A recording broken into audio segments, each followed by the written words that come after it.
हमारा नेक्स्ट है अध्याय 8 नियंत्रण यानी कंट्रोलिंग।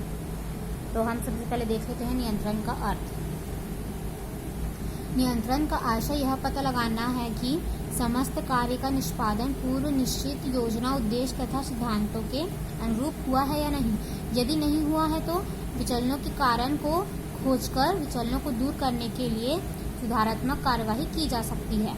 जैसे संक्षेप में निर्धारित उद्देश्यों एवं योजनाओं के अनुरूप वास्तविक प्रगति को सुनिश्चित करना ही नियंत्रण कहलाता है। नियंत्रण की परिभाषाएं। नियंत्रण वह प्रक्रिया है जिसके द्वारा वास्तविक परिणामों को इच्छित परिणामों के निकट लाने के प्रयास लिए जाते हैं। नियंत्रण का अर्थ यह निर्धारित करना है कि क्या किया जा रहा है, अर्थात निष्पादन का मूल्यांकन करना और आदि आवश्यक को सुधारात्मक कदम उठाना जिससे निष्पादन योजनाओं के अनुसार हो सके। इसकी विशेषताएं देख लेते हैं। पहला है नियंत्रण संबंध का एक आधारभूत कार्य है। प्रबंध के अनेक कार्य हैं जैसे नियोजन, संगठन, नियुक्तियां, निर्देशन तथा नियंत्रण। इन सभी कार्यों में नियंत्रण का महत्व सबसे अधिक होता है। सर्वव्यापक कार्य। नियंत्रण प्रबंध का अनिवार्य कार्य है क्योंकि यह सभी संगठनों तथा सभी प्रबंधकीय स्तरों पर संपन्न किया जाता है। नियंत्रण एक निरंतर चलाने वाली क्रिया है। नियंत्रण का अभिप्राय किसी ऐसी क्रिया से नहीं है जिसे केवल एक ही बार किया जाता है अथवा एक लंबे समय के बाद दोहराया जाता है, बल्कि इसकी आवश्यकता हर समय पर रहती है हमें। नेक्स्ट है नियंत्रण प्रबंधकीय प्रक्रिया का प्रारंभ व अंत दोनों है। नियंत्रण का कार्य उपक्रम की स्थापना से लेकर समापन तक होता है। स्थापना काल में अनुमान लगाना, योजना बनाना, उचित नियुक्तियां करना, आदर्श क्रय नीति बनाना आदि कार्य प्रारंभ में किए जाते हैं। पांचवा है नियंत्रण परिणामों में संबंधित है। नियंत्रण का संबंध परिणामों से होता है क्योंकि प्राप्त परिणामों के आधार पर ही हम प्रगति का मूल्यांकन करते हैं। इसके बाद है हमारा नियंत्रण की आवश्यकता या उसके महत्व देख लेते हैं।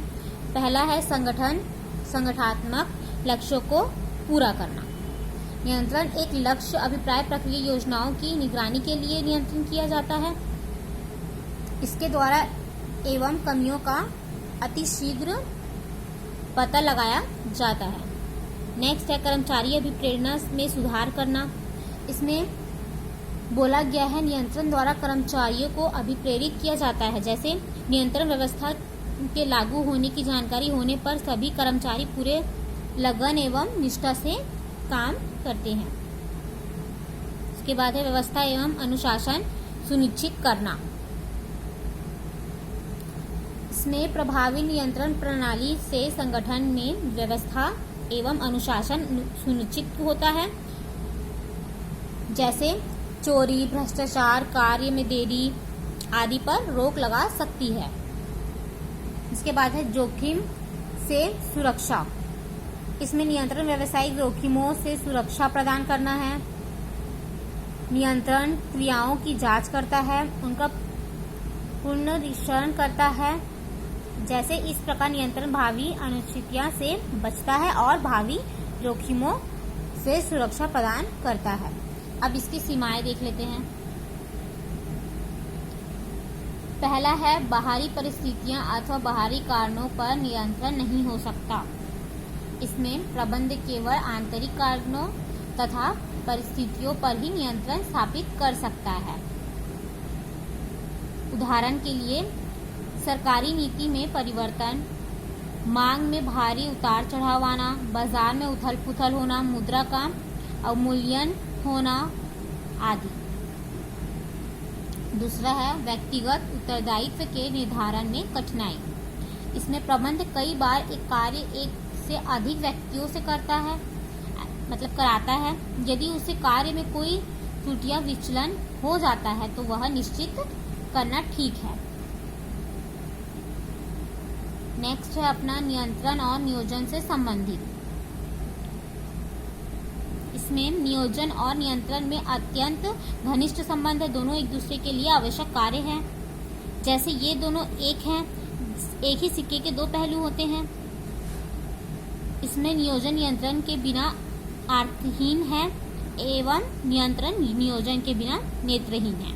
इसमें इसके निम्नलिखित दो भागों देख लेते हैं। नियोजन एवं नियंत्रण की एक दूसरे पर निर्भरता, नियोजन एवं नियंत्रण में विभिन्नता। इसके बाद है नियोजन एवं नियंत्रण की एक दूसरे पर निर्भरता।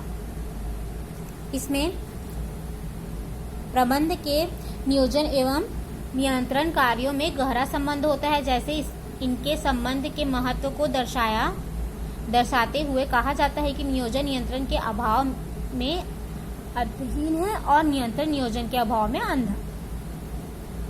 दूसरा है नियोजन नियंत्रण के अभाव में अर्धहीन है, मतलब कोई भी योजना तब तक सफल नहीं होता जब तक उस पर नियंत्रण न किया जाए। जैसे यदि नियंत्रण विद्यमान न हो तो नियोजन किया जाना व्यर्थ है। दूसरा है नियंत्रण नियोजन के अभाव में अंधा है। इसमें नियंत्रण के अंतर्गत वास्तविक कार्य निष्पादन की तुलना निर्धारित प्रमाणों में से की जाती है। जैसे स्पष्ट है कि नियोजन तथा नियंत्रण एक दूसरे पर निर्भर है, क्योंकि नियोजन नियंत्रण कार्य से ही महत्व प्राप्त करता है और नियंत्रण का प्रभाव व अंत कई योजनाओं के साथ होता है।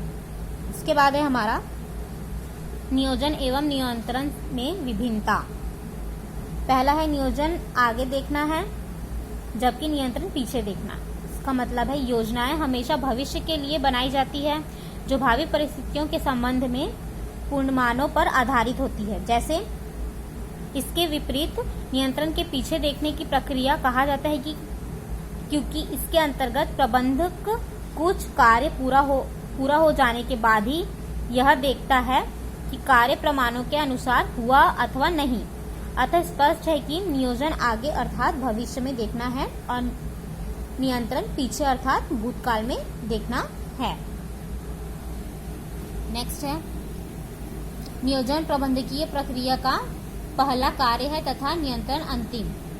इसमें प्रबंधकीय प्रक्रिया एक निश्चित क्रम में चलती है, जैसे नियोजन, संगठन, नियुक्तियां, निर्देशन एवं नियंत्रण।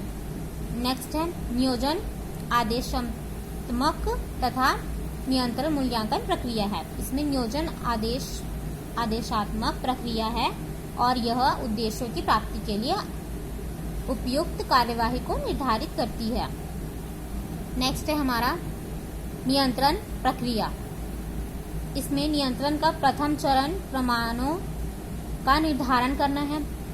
प्रपात में मानदंड होते हैं जिनके संदर्भ में वास्तविक प्रगति को मापा जाता है। इसके प्रकार है संख्यात्मक प्रमाप। ये ऐसे प्रमाप होते हैं जिन्हें लगता, लाभ, उत्पादित अथवा बेची गई इकाइयों, कार्य में लगने वाले समय इत्यादि के आंकड़ों को प्रदर्शित किया जाता है। जैसे एक श्रमिक द्वारा एक दिन में 10 इकाइयों का उत्पादन करना, प्रति इकाई कुल लागत ₹100 होना आदि। गुणात्मक इसमें ये ऐसा प्रमाप होता है जिनके आंकड़ों के रूप में प्रदर्शित किया नहीं जा सकता, जैसे व्यक्ति तथा कर्मचारियों के मनोबल में वृद्धि करना।